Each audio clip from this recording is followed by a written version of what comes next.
Hello friends, स्वागत है आप सभी का अपने परिवार पॉलीटेक्निक क्लब में। तो आज की इस वीडियो में हम दोस्तों बिहार पॉलीटेक्निक लेटरल एंट्री के रिगार्डिंग मैथमेटिक्स के मोस्ट इंपॉर्टेंट प्रश्नों को देखेंगे और यह इस सीरीज का पार्ट 5 है दोस्तों। यदि इससे पहले कि आप वीडियो को देखना चाहते हैं तो आप हमारे डिस्क्रिप्शन बॉक्स में जाएं, वहाँ आपको दोस्तों लिंक मिल जाएगा।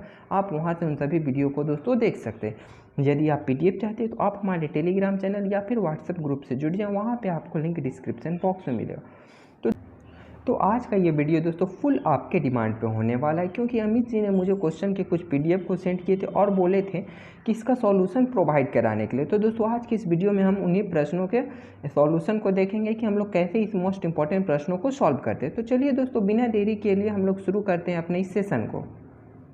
तो पहला प्रश्न में दोस्तों आपसे कहा गया inverse of diagonal non singular matrix, मतलब कि नॉन सिंगुलर डायगोनल मैट्रिक्स का अगर आप इन्वर्स निकालिएगा तो दोस्तों क्या आएगा। तो डायगोनल मैट्रिक्स को आप लोग सभी जानते हैं, उसमें सिर्फ हमारा डायगोनल का एलिमेंट होता है। तो यदि आप दोस्तों नॉन सिंगुलर डायगोनल मैट्रिक्स का इन्वर्स को कैलकुलेट करिए तो वो भी जो आएगा ना आपका, वो भी हमारा डायगोनल ही मैट्रिक्स होता है। तो दोस्तों प्रश्न नंबर 1 का आंसर हमारा ऑप्शन नंबर C हो जाएगा दोस्तों। अब प्रश्न नंबर 2 में देखिए मैट्रिक्स से लिया गया है। देखिए इसमें क्या कह रहा है दोस्तों, कह रहा है मैट्रिक्स है, यहाँ पे हमारा मैट्रिक्स दिया गया 2 3 5 -1 equal to A plus b, where A is symmetric and B is skew symmetric. यानी कहा जा रहा है प्रश्नों में कि एक मैट्रिक्स है जो कि सिमेट्रिक मैट्रिक्स और स्क्यू सिमेट्रिक मैट्रिक्स का योग है दोस्तों। तो चलिए देखिए हम लोग यहाँ पे B को कैसे कैलकुलेट करते हैं। यहाँ प्रश्न में देखिए आपसे सिर्फ B पूछा, हो सकता है ना कि आपके एग्जाम में A भी पूछ दिया जाए। तो हम लोग देखेंगे कि B या फिर A यानी सिमेट्रिक या फिर स्क्यू सिमेट्रिक मैट्रिक्स का अगर ऐड दिया हुआ है तो उसमें से हम कैसे पता लगाएंगे कि कौन सा सिमेट्रिक है, कौन सा स्क्यू सिमेट्रिक है और उसका वैल्यू क्या है। तो देखिए दोस्तों हम लोग कैसे इसे सॉल्व करते हैं। यदि आपको आता है तो दोस्तों आप लोग कमेंट बॉक्स में बताएं कि इस प्रश्न का option number A, B, C या D इनमें से कौन सा सही आंसर हो जाएगा दोस्तों। तो चलिए दोस्तों पहले आपको पता होना चाहिए सिमेट्रिक मैट्रिक्स और स्क्यू सिमेट्रिक मैट्रिक्स का योग क्या होता है। तो योग हमारा पता है क्या था। मान लीजिए कि हमारा सिमेट्रिक और स्क्यू सिमेट्रिक्स, ये जो मैट्रिक्स है ये हमारा K है, यानी ये जो K है वो सिमेट्रिक मैट्रिक्स और स्क्यू सिमेट्रिक मैट्रिक्स का योग है। तो योग बराबर क्या होता है 1/2 हम लोगों का हो जाएगा। और यहाँ पे हम लोग क्या लिखेंगे K मैट्रिक्स, यानी ये जो मैट्रिक्स है वो प्लस इसका K ट्रांसपोज करेंगे। ये जो मैट्रिक्स आप देखें ना, ये जो अभी मैंने आपको यहाँ पे दोस्तों लिखा है, ये हमारा क्या होगा, ये जो हमारा हो जाता है हमारा सिमेट्रिक मैट्रिक्स, ये हमारा सिमेट्रिक मैट्रिक्स हो जाएगा। और प्लस हम तो बोल रहे हैं ना कि A प्लस भी है यानी योग है। दूसरा हमारा क्या हो जाएगा दोस्तों, तो दूसरा हमारा हो जाएगा सेम यही हो जाएगा 1/2 ब्रैकेट यही रहेगा K माइनस K डैश, ये हमारा स्क्यू सिमेट्रिक मैट्रिक्स है। यानी कि दोस्तों बोला जाए तो इनडायरेक्ट वे में इसका सम प्लस इसका सम इक्वल टू ये मैट्रिक्स है। और इसमें ये वाला जो मैट्रिक्स देख रहे हैं ना आप यहाँ पे, ये जो है 1/2 into K plus K transpose, वो हमारा सिमेट्रिक मैट्रिक्स हो जाता है। और यहाँ पे ये वाला जो हम लोग दोस्तों देख रहे हैं 1/2 K माइनस K ट्रांसपोज, ये हमारा हो जाता है स्क्यू सिमेट्रिक मैट्रिक्स। तो देखिए दोस्तों यहाँ पे हमसे B पूछा है यानी स्क्यू सिमेट्रिक मैट्रिक्स पूछा है, तो हम लोग इसका वैल्यू को कैलकुलेट करेंगे और आंसर को बता देंगे दोस्तों। वहीं यदि आपसे सिमेट्रिक मैट्रिक्स A पूछा जाता तो आप इस वाले पे वैल्यू को पुट करते और आंसर को बता देते। तो देखिए दोस्तों हम लोग वैल्यू के यहाँ पे डालते हैं K, यानी जो हमारा मैट्रिक्स दिया गया है वही हमारा दोस्तों K हो जाएगा।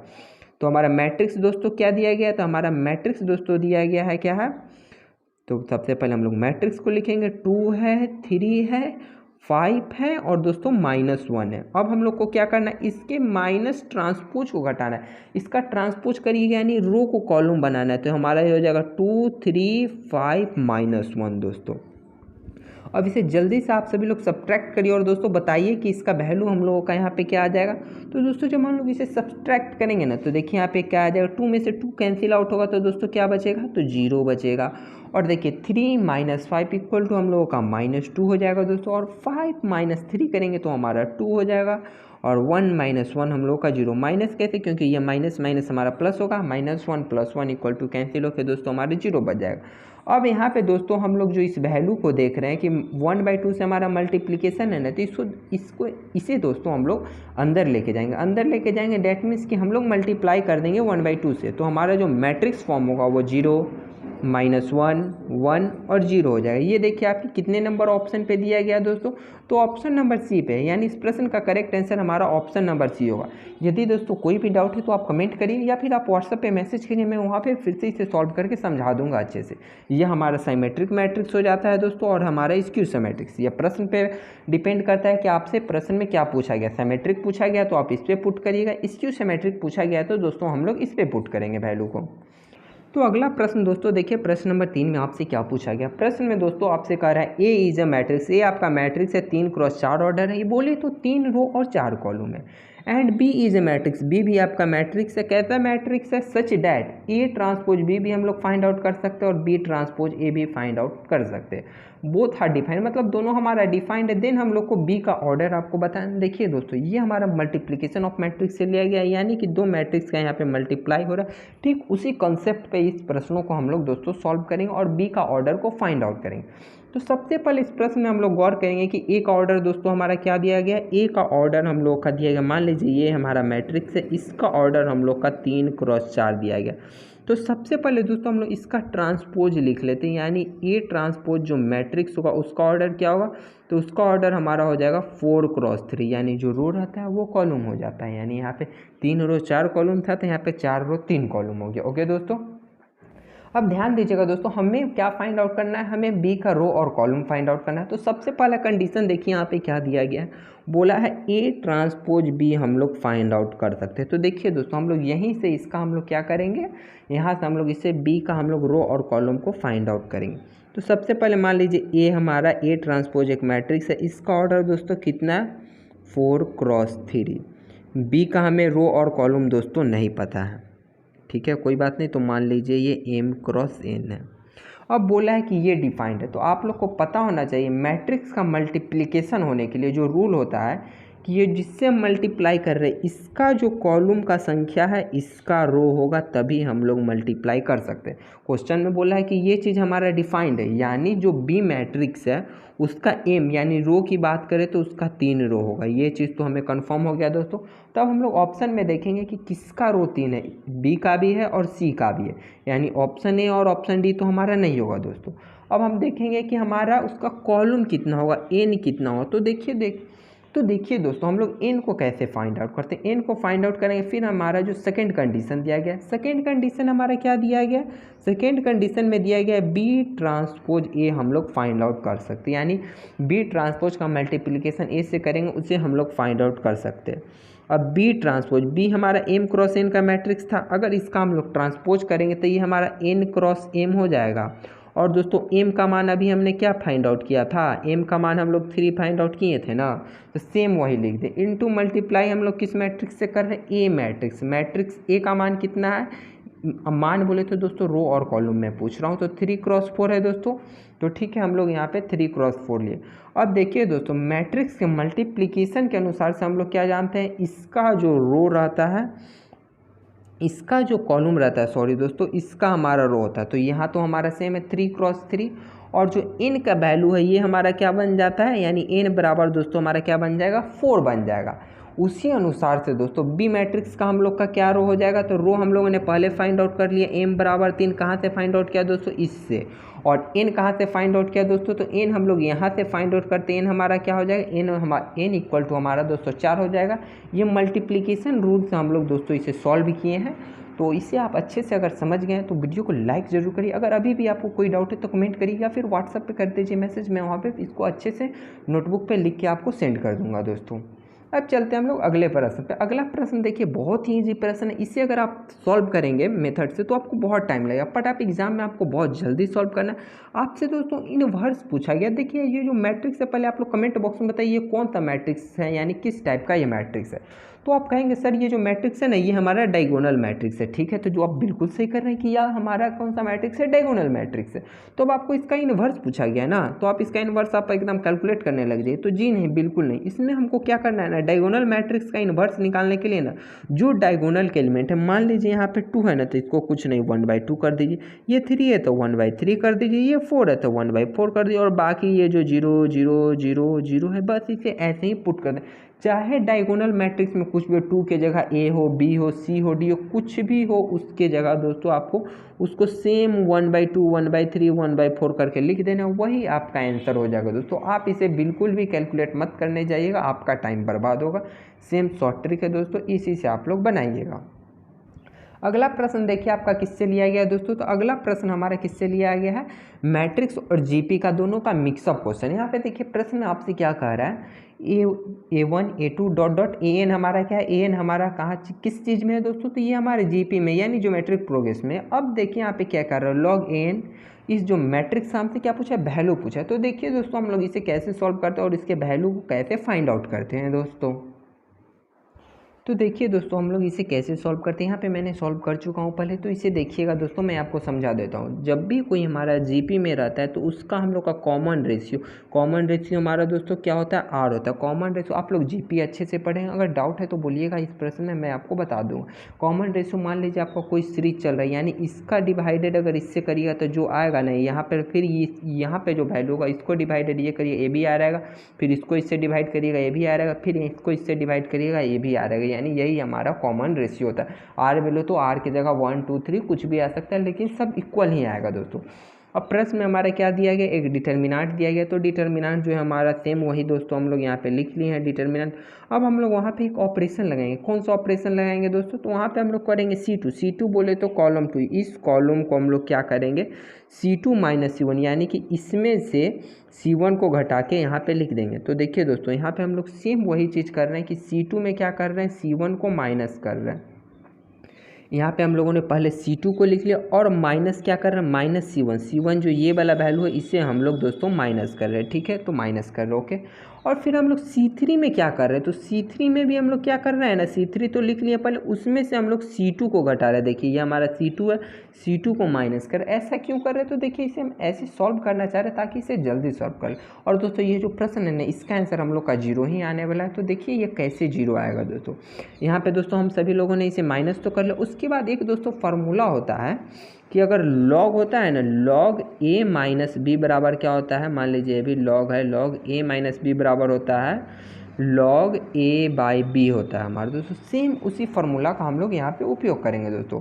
यहाँ पे log a n plus 1 minus log a n है, तो इसको हम लोग लिख सकते हैं ना, log a n plus 1 by a n लिख सकते हैं। और जब हम लोग दोस्तों जीपी को सॉल्व करेंगे तो an प्लस 1 बाई an का जो मान होता है ना हम लोग का कितना आता है, कॉमन रेशियो, यानी r के बराबर आता है। यहाँ पे मैंने अभी दोस्तों आपको बोला कि जीपी में जो कॉमन रेशियो होता है ये r होता है।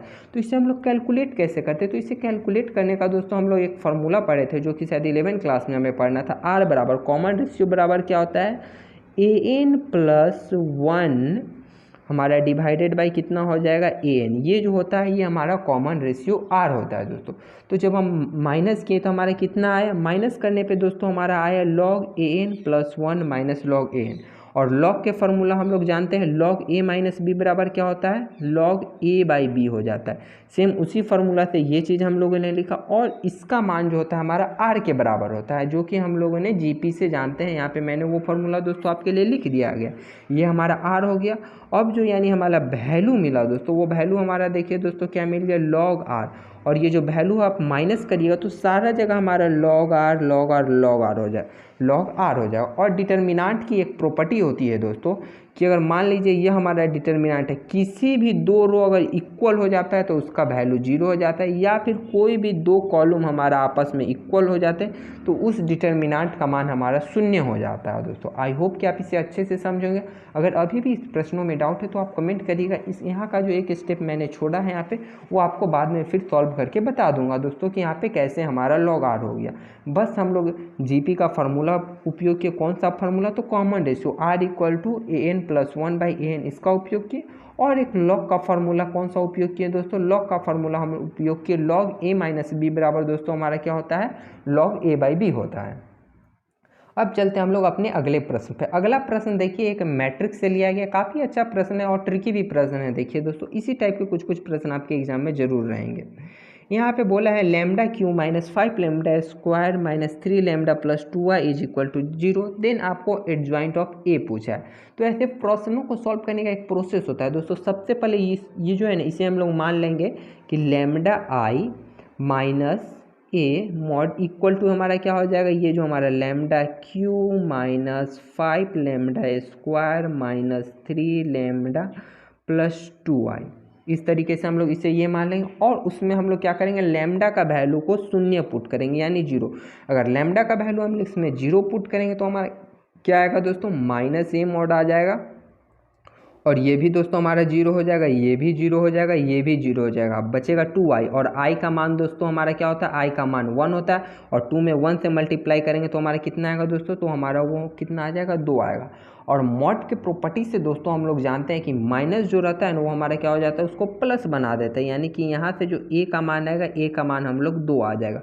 अब देखिएगा दोस्तों हम लोग मैट्रिक्स के एक फार्मूला के उपयोग करेंगे एडजॉइंट निकालने के लिए। आप लोगों ने ये फार्मूला जरूर पढ़ा होगा कि एडजॉइंट यानी ए डी जे ऑफ किसी भी मैट्रिक्स का एडजॉइंट बराबर हम लोग का दोस्तों एडजॉइंट का मॉड इक्वल टू हमारा क्या होगा, ए का mod power n minus 1। N हमारा क्या होता है, तो एन हमारा यहाँ पे उस मैट्रिक्स का हम लोग का क्या रहता है, ऑर्डर रहता है कि वो कितने क्रॉस कितने का है दोस्तों। तो यहाँ पे 3 क्रॉस का मैट्रिक्स है, क्यों, क्योंकि हाईएस्ट पावर लेमडा का कितना है, 3 दिया गया, यानी एन का मान दोस्तों आपका कितना हो जाएगा, 3।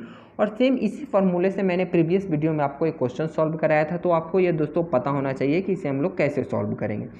तो मॉड ए का मान हम लोग का कितना आया, मॉड ए का मान दोस्तों हम लोग का 2 आया और 2, और एन का मान कितना है, 3, 3 माइनस 1 कितना हो जाएगा, 2, और 2 का पावर 2 इक्वल टू 4 हम लोग का करेक्ट आंसर हो जाएगा दोस्तों। आई होप कि आप इसे अच्छे से समझेंगे। इस प्रश्न का करेक्ट आंसर हमारा ऑप्शन नंबर ए हो जाएगा दोस्तों। अगला प्रश्न नंबर 7 में देखिए आपसे क्या पूछा गया, कह रहा है दी एरिया ऑफ रीजन। यहाँ पे देखिए आपको एप्लीकेशन ऑफ इंटीग्रेशन से क्वेश्चन लिया गया, यहाँ से आपके एग्जाम में क्वेश्चन रहेंगे दोस्तों, इसे आप अच्छे से प्रिपेयर करके जाइएगा। बोला है the area of region bounded by line, मतलब एक लाइन दिया गया है y equal to m x. Y equal to m x क्या है हमारा एरिया, मतलब एक लाइन का इक्वेशन दिया गया है, कैसा लाइन, तो वो स्ट्रेट लाइन होता है दोस्तों। x इक्वल टू 1 से x इक्वल टू 2 के बीच आपको उसका एरिया दिया गया है कि इतना स्क्वायर यूनिट है। देन m का मान आपको बताना है कि m का मान हम लोग का वहाँ पे दोस्तों क्या हो जाएगा। तो चलिए देखिए दोस्तों हम लोग m का मान यहाँ पे कैसे कैलकुलेट करेंगे। तो सबसे पहले दोस्तों हम लोग इस प्रश्न के अकॉर्डिंग हम लोग फिगर को डिजाइन कर लेते हैं कि फिगर हमारा क्या होगा, ताकि आप इसे अच्छे से समझ पाइएगा दोस्तों। तो ये मान लीजिए हम लोग का x एक्सिस हो जाता है दोस्तों, और ये हम लोग का y एक्सिस हो जाता है, और इसमें बोला है एक लाइन है। तो यहाँ पे मैं दोस्तों एक लाइन को ड्रॉ कर लेता हूँ, ये मान लीजिए हमारा लाइन है, और यहाँ पे बोला है x इक्वल टू हम लोग का क्या है, 1 से लेके कितने पे, 2 पे। तो मान लीजिए यहाँ पे x बराबर हम लोग का ये 1 हो जाता है और ये हमारा 2 हो जाता है, और ये जो लाइन है क्या है, y equal to m x है। अब यहाँ से हम लोग का इसका स्क्वायर यूनिट मतलब कि इसका एरिया हम लोग का पता है दोस्तों, और m का वैल्यू हम लोग को कैलकुलेट करना है। तो आपको पता होना चाहिए कि एरिया हम लोग कैसे निकालते हैं। तो एरिया निकालने के लिए इंटीग्रेशन से हम लोग पहले इंटीग्रेट करेंगे, कहाँ से कहाँ तक करना है, तो 1 से लेकर 2 तक करना है, तो 1 से 2, और जो इक्वेशन दिया गया y इक्वल टू क्या दिया गया है दोस्तों, एम एक्स। तो यहाँ पे लिख लेंगे एम एक्स डी एक्स, और इसका मान दोस्तों कितना दिया गया, तो इसका मान हम लोग का दोस्तों 7.5 स्क्वायर यूनिट दिया गया, यानी कि इज इक्वल टू हमारा कितना हो जाएगा, 7.5। तो चलिए हम लोग दोस्तों इसे इंटीग्रेट करते हैं। आपको इंटीग्रेशन आती है दोस्तों, जल्दी से आप लोग कमेंट बॉक्स में बताइए कि इस प्रश्न का हमारा करेक्ट आंसर यहाँ पे क्या हो जाएगा। तो इसे हम लोग जब इंटीग्रेट करेंगे तो एम हमारा क्या है, तो एम हमारा कांस्टेंट है, तो एम हम लोग का दोस्तों बाहर आ जाएगा, और इंटीग्रेशन एक्स का करेंगे तो एक्स का इंटीग्रेशन दोस्तों क्या हो जाएगा, एक्स स्क्वायर प्लस 2, यानी अब हमारा जो लिमिट है वो हमारा क्या हो जाएगा दोस्तों, 1 से 2 हो जाएगा। आई होप कि आप इसे अच्छे से समझोगे। इक्वल टू हमारा क्या है, इक्वल टू हमारा दोस्तों 7.5 है। तो चलिए हम लोग देखते हैं इसे आगे सॉल्व करके। अब हम लोग क्या करेंगे, एम हमारा एज इट इज रह जाएगा, और यहाँ पे क्या हो जाएगा दोस्तों, हम सबसे पहले अपर लिमिट पुट करेंगे। एक्स के जगह अपर लिमिट पुट करिएगा 2, और 2 का स्क्वायर दोस्तों क्या हो जाएगा, 4 डिवाइडेड बाई हम लोग का 2 हो जाएगा, माइनस लोअर लिमिट। अब हम लोग एक्स के जगह 1 पुट करेंगे, तो 1 का स्क्वायर 1 हो जाएगा डिवाइडेड बाई 2, इक्वल टू दोस्तों हमारा क्या हो जाएगा, इक्वल टू हमारा दोस्तों 7.5। अब दोस्तों अब आप लोग इसे इजीली कैलकुलेट कर सकते हो, और कैलकुलेट करके बताइए कि इसका दोस्तों करेक्ट आंसर यहाँ पे क्या आ जाएगा दोस्तों, कमेंट बॉक्स में आप लोग जरूर बताइएगा। अब हम लोग चलते हैं दोस्तों अपने अगले प्रश्न पे। अगला प्रश्न देखिए आपसे ऑर्डर और डिग्री पूछा गया। ऐसे प्रश्नों को सॉल्व करना मैंने आपको प्रीवियस वीडियो में भी बताया था। यहाँ पे सबसे ज़्यादा ध्यान देने वाली बात है कि दोस्तों पावर 1/2 है। आप यहाँ पे डायरेक्ट डिग्री और ऑर्डर अभी कैलकुलेट करके नहीं बताएंगे कि इसका डिग्री 2 है 1 है, ऐसा कुछ नहीं करेंगे। सबसे पहले इसे ब्रेक करेंगे, पावर 1/2 नहीं होना चाहिए। तो इसे हटाने के लिए दोस्तों हम लोग क्या करेंगे, इसे हटाने के लिए दोस्तों हम लोग स्क्वायर दोनों तरफ करेंगे, यानी इस साइड भी स्क्वायर करेंगे और इस साइड भी स्क्वायर करेंगे। यानी यहाँ पे जब दोस्तों आप लोग स्क्वायर करिएगा तो ध्यान दीजिएगा, आप लोग को एग्जाम में जल्दी सॉल्व करना है, तो ये नहीं कि आप स्क्वायर करने बैठ जाए। आप इमेजिन करेंगे अगर आप इसका स्क्वायर करेंगे तो इसका पावर 4 हो जाएगा ना, तो इसका पावर 4 हो जाता है। और ये कितना हमारा ऑर्डर का है, तो ये 2 ऑर्डर का। क्यों 2 ऑर्डर का है? क्योंकि यहाँ पे 2 बार डिफ्रेंसिएशन किया गया है, यानी कि d2y/dx² है, इसलिए ऑर्डर हमारा 2 हो गया। और इसका हाईएस्ट पावर कितना आ रहा है स्क्वायर करने के बाद, ये हमारा 4 हो जाएगा, इसलिए यह हमारा कितना हो जाएगा 2×4 का होगा। यह प्रश्न आप अमित जी ने पूछा था हमसे व्हाट्सएप पे, यहाँ पे मैंने क्लियर कर दिया। अब मैं चलता हूँ क्वेश्चन नंबर 9 पे। क्वेश्चन नंबर 9 देखिए, बहुत ही अमेजिंग प्रश्न दोस्तों लिया गया। यहाँ हमारा 3D से प्रश्न लिया गया। देखिए हम लोग इसे कैसे सॉल्व करेंगे दोस्तों। यहाँ पे A B C D 3 point दिया गया और उसका पोजीशन वेक्टर दिया गया। सबसे पहले हम लोग क्या करेंगे दोस्तों, सबसे पहले इस प्रश्नों को, ऐसे प्रश्नों को सॉल्व करने के लिए पहले हम लोग A वेक्टर, B वेक्टर और C वेक्टर, मतलब ये तीनों का जो पोजीशन वेक्टर उसे लिख लेंगे। A लिख लेंगे दोस्तों, B वेक्टर लिख लेंगे, C लिख लेंगे, D लिख लेंगे। और जो यहाँ पे आएगा, मान लीजिए मैं यहाँ पे I J के नहीं लिखता हूँ, सिर्फ लिख दे रहा हूँ 3 - 2 और कितना हो जाए दोस्तों -1। ध्यान दीजिएगा दोस्तों कहीं एरर ना हो जाए, गलत ना हो जाए। फिर 2 है हम लोग का, 3 है और -4 है। मैं यहाँ पे IJK नहीं लिख रहा हूँ, आप लोग लिख लीजिएगा, बस एग्जाम में जल्दी सॉल्व करना है, इसलिए आप भी लोग स्किप कीजिएगा और समझ के सॉल्व कीजिएगा। -1 2 और 2 हो जाएगा दोस्तों। और D हमारा कितना है, D हमारा है 4 है, 5 है और लैम्डा है दोस्तों। आई होप आप इसे अच्छे से समझोगे। हम लोगों ने ABCD लिख लिया। तो दोस्तों देखिए अब हमारा नेक्स्ट स्टेप क्या होगा। नेक्स्ट स्टेप में हम लोग क्या फाइंड आउट करेंगे, नेक्स्ट स्टेप में हम लोग BA फाइंड आउट करेंगे। क्यों? क्योंकि ये हमारा प्लेन का क्वेश्चन है, इसलिए हमारा सिर्फ पोजीशन वेक्टर से नहीं बनेगा। तो BA वेक्टर हम लोग यहाँ से फाइंड आउट करेंगे। तो BA वेक्टर दोस्तों कैसे निकालेंगे, तो ये हमारा होगा A - B। अब हम लोग इसे सब्ट्रैक्ट करेंगे। उसी तरीके से दोस्तों हम लोग CA वेक्टर निकालेंगे। CA वेक्टर हम लोग का क्या हो जाएगा दोस्तों, A - C। तो चलिए दोस्तों देखिए हम लोग इसे माइनस कैसे करते हैं। तो A में से B को घटाना, यानी 3 में से हम लोग 2 को माइनस करेंगे, कितना आएगा दोस्तों 1 आएगा। और फिर हम लोग -2 - 3 हम लोग का क्या हो जाएगा -5 हो जाएगा। और -1 + 4 हम लोग का कितना हो जाएगा, हम लोग का 3 हो जाएगा दोस्तों। उसी तरीके से हम लोग CA बोले तो A - C को करेंगे। 3 + 1 हम लोग का दोस्तों कितना हो जाएगा दोस्तों, तो ये हमारा 4 हो जाएगा।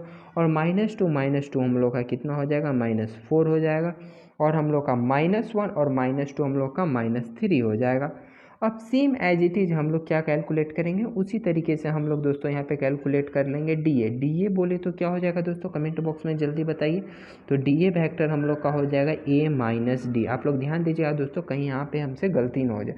DA बोले तो A - D। A हमारा कितना है 3, 3 में से दोस्तों 4 जाएगा तो हम लोग का कितना बचेगा, 3 - 4 करेंगे तो हमारा -1 बचेगा। और फिर हम -2 - 5 कितना हो जाएगा -7 हो जाएगा। और -1 - लैम्डा हम लोग का कितना हो जाएगा -1 - लैम्डा एज इट इज़ रह जाएगा। अब दोस्तों ये जो वैल्यू आया है ना, अब हम लोग नेक्स्ट स्टेप देखिएगा हम लोग क्या करेंगे। इससे जो हम लोग का डिटर्मिनेंट बनेगा, इससे हम लोग एक अब डिटर्मिनेंट को बनाएंगे। यानी मान लीजिए ये हमारा यहाँ पे दोस्तों डिटर्मिनेंट हो गया, इसका वैल्यू = हम लोग 0 करेंगे। अब हम लोग इसे क्या करेंगे, आगे फर्दर एक्सपेंड करेंगे, किसी भी रो या फिर किसी भी कॉलम से हम लोग इसे एक्सपेंड करेंगे। और जब एक्सपेंड करेंगे तो यहाँ से हम लोग का लैम्डा का वैल्यू निकल जाएगा। आप लोग कैलकुलेट करके बताइएगा कि यहाँ से आपका लैम्डा का वैल्यू कितना आ रहा है। अगर कैलकुलेट करने में प्रॉब्लम होगी तो कमेंट करिएगा, मैं उसे सॉल्व करके आपको सेंड कर दूँगा। फिलहाल चलते हैं हम लोग दोस्तों अपने अगले प्रश्न पे।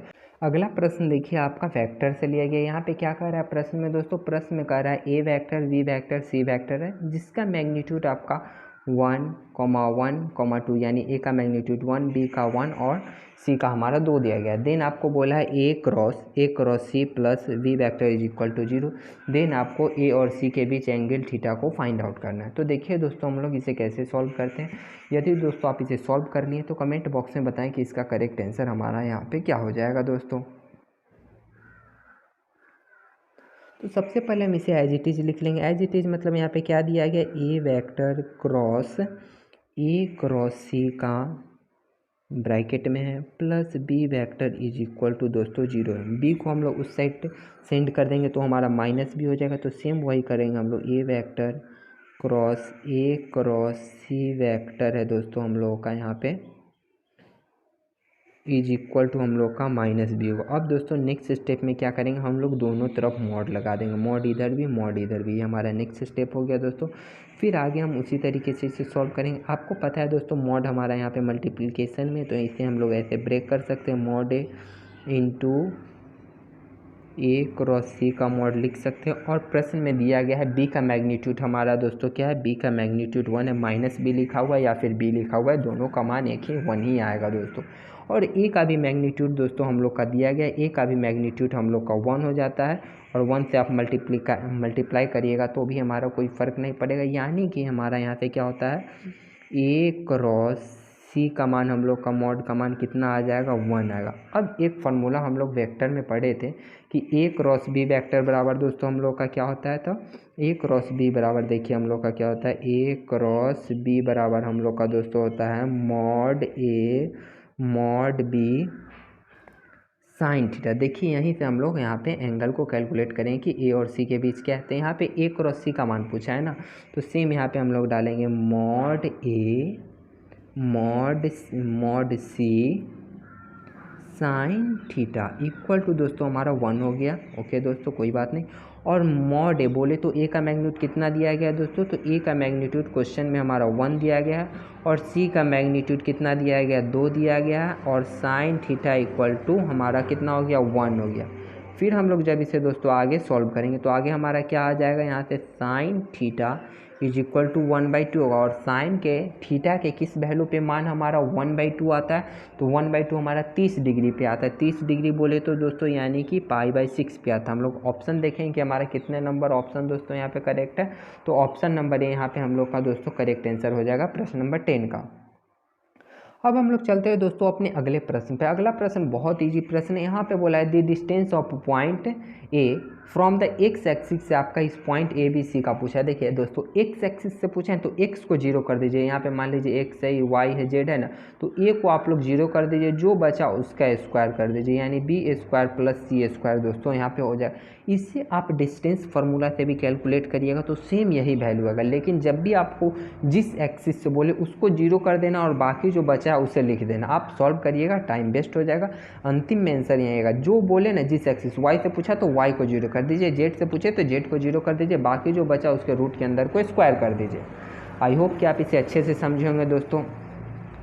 अगला प्रश्न देखिए क्या, अगला प्रश्न में कह रहा है इफ़ द पॉइंट, यहाँ पे आपको पॉइंट दिया गया है दोस्तों, पॉइंट कितना दिया गया है, -1, 3, -2, -4, 3, -2 and 5, L, lie in a straight line. मतलब ये तीनों जो पॉइंट है ना स्ट्रेट लाइन में है, तो हमें एल और एम का वैल्यू को फाइंड आउट करना है। तो देखिए दोस्तों हम लोग इसे कैसे फाइंड आउट करते हैं और इसका करेक्ट आंसर क्या आएगा मैं आपको बताता हूँ।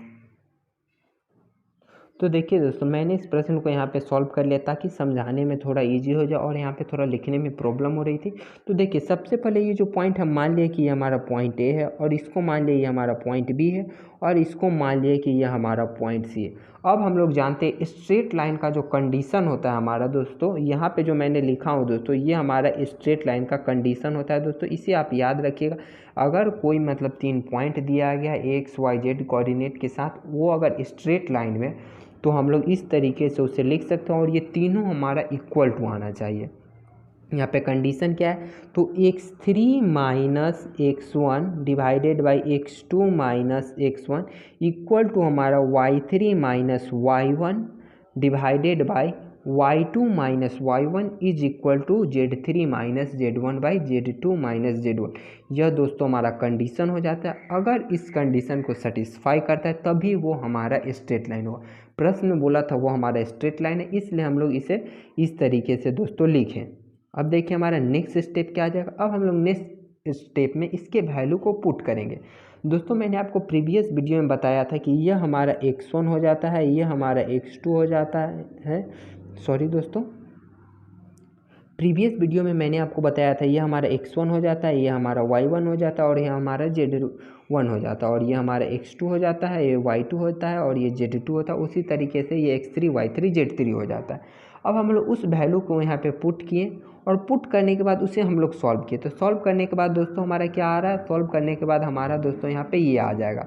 यहाँ पे दोस्तों ध्यान दीजिएगा हम लोग एल का वैल्यू को फाइंड आउट नहीं कर सकते क्योंकि यहाँ पर नीचे हमारा 0 आ जाता है, जो कि 0 नहीं आना चाहिए। अगर 0 आता है तो वो हमारा अनडिफाइंड हो जाता है, जिस कारण से हम लोग एल का वैल्यू को कैलकुलेट दोस्तों यहाँ पे नहीं कर सकते हैं। यहाँ पे क्वेश्चन में या फिर ऑप्शन में कुछ एरर रह गया है, जिस कारण से हम लोग एल का वैल्यू को कैलकुलेट नहीं कर पा रहे। बट एम का वैल्यू को दोस्तों हम लोग कैलकुलेट कर सकते हैं और एम का मान हम लोग का 10 आ जाएगा। कैसे आएगा, तो हम लोग क्या किए दोस्तों, इसको और इसको इक्वल किए। 6 देखिए -3 इज इक्वल टू एम -2/4 किए और यहाँ से हम लोग एम का मान निकाल लें।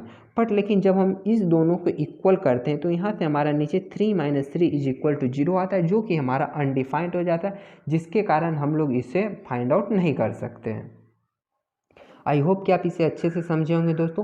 तो दोस्तों इसका नेक्स्ट पार्ट आपको दोपहर के 2 बजे देखने को मिलेगा, तो आप लोग चैनल को सब्सक्राइब जरूर करिएगा। उसमें हम इससे आगे के प्रश्नों को सॉल्व करेंगे। यदि आपको इस सेशन में किसी भी प्रश्न में कोई भी डाउट है तो बताइए, 2 बजे मैं फिर आऊँगा, उसे मैं फिर से इसे ज़रूर सॉल्व करके बता दूंगा कि कैसे हुआ और आपको क्या डाउट था, वहाँ पर आपको दोस्तों क्लियर हो जाएगा।